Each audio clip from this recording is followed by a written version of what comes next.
Hello and welcome to What's on Your Plate. My name is Janae Taylor, the Relief Trainer, and I am so glad that you have joined me for today's discussion on Standard Operating Procedures or SOPs. For the next few minutes, we are going to discuss what they are and how they can benefit your church ministry or your business. So first off, I just want to ask you a simple question. Who is ready for a vacation? If you are a church leader or if you are a business owner, raise your hand if you are ready for a vacation. Now, I want you to know I have both of my hands and my feet raised because I am ready. It's about to be June. We are 6 months into this month, and I don't know about you, but a lot of work has been done, and I am beyond ready for a vacation. So, I know you're saying, okay, yes, Janae, I know I'm ready for a vacation, but I can't. I cannot step away from my business in order to take that much needed vacation. Let me tell you, yes, you can. And that's why I wanted to talk about standard operating procedures. Standard operating procedures, or SOPs, are a set of detailed work instructions that describe each step of a process. They aim to increase efficiency and deliver constant outcomes while also ensuring compliances with operational practices. If you're like, what did you just say? In layman's terms, standard operating procedures are documents or videos that will show you how you as a church leader or pastor or you as a business owner want your day-to-day operations ran, but they're documented in a way that anybody, a new team member or an existing member that needs to take over a new role can follow without any of your day-to-day operations stopping. So that's why I say, yes, you can take that vacation. You can go on that business conference, that church conference, those speaking engagements without your business having to cease because you're away. I had a conversation with one of my clients last week, and she was telling me the days that she was going to be out in the next couple of months. And she made the comment like, I guess, Janae, I'll go ahead and shut down my business for those days. And I'm like, why?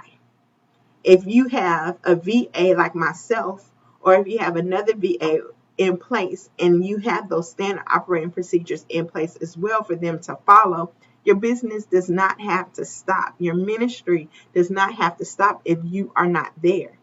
This is why we need to cover this topic because it is huge. It is such a great tool for you to have for those ministries and businesses that are growing, that are expanding. You're bringing on more staff members. You're bringing on more team members. This is a way for you to document how your business is supposed to be ran. In worst case, if you have to go away for like a loved one that has passed and your mind is not really there, and we know how that can be, or if a church member, which is also like a family member, passes away, then we already have those processes and procedures in place for anybody to come and step in and help out when it's really needed. So that's why I really want to talk about standard operating procedures, because I don't want us to think that we can't do other things outside of running our business. If you have these in place, you can. So, okay, we discussed what it is, how it can benefit us, what types of standard operating procedures are out there. Through my research, I found that there are step-by-step, there are hierarchical, and there are flow charts. So the step-by-step is the easiest. If I say checklist, a lot of you may say, oh, okay, I got you.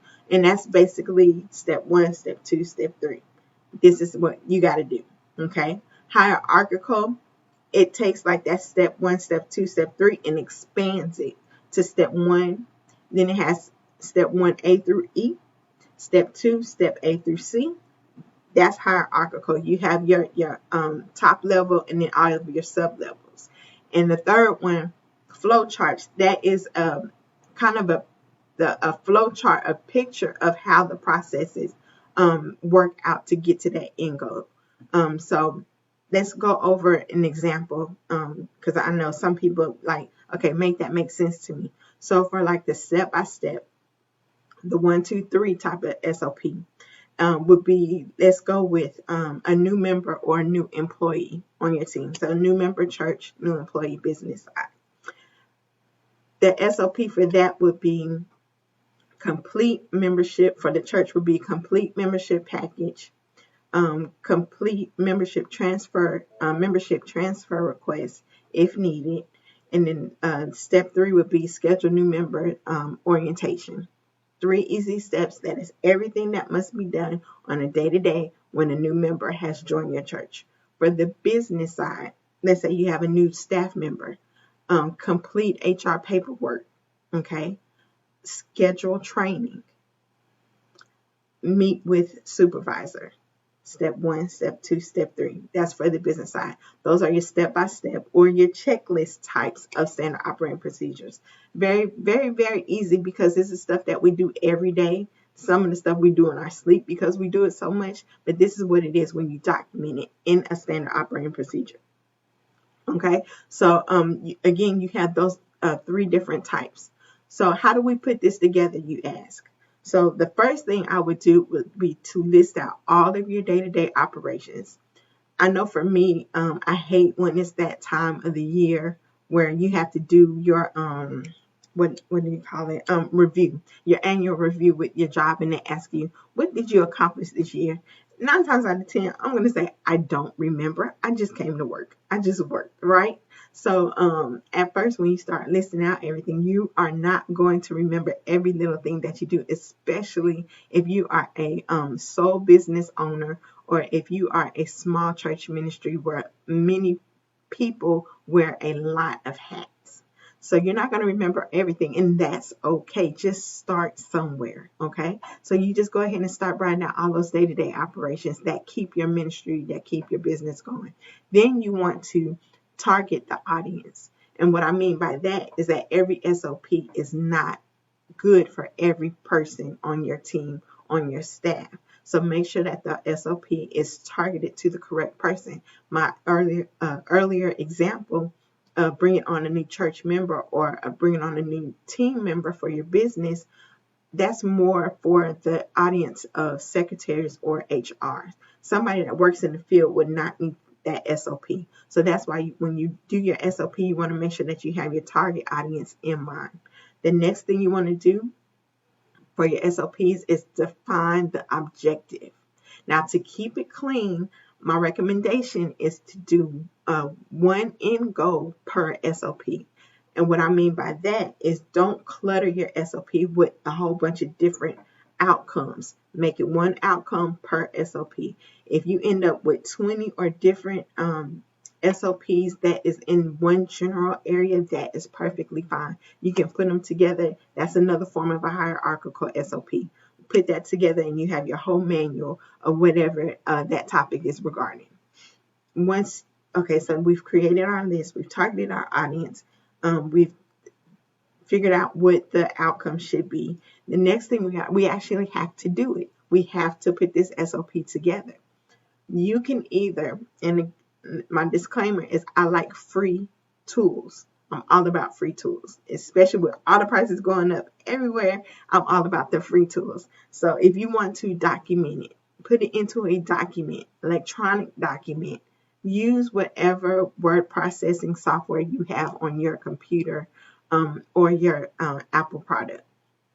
Microsoft Word, something like that is perfect for this. Just go ahead, type it up, save it off as a PDF, save it to your Google Drive or wherever you have all of your items saved, your electronic documents saved for future use.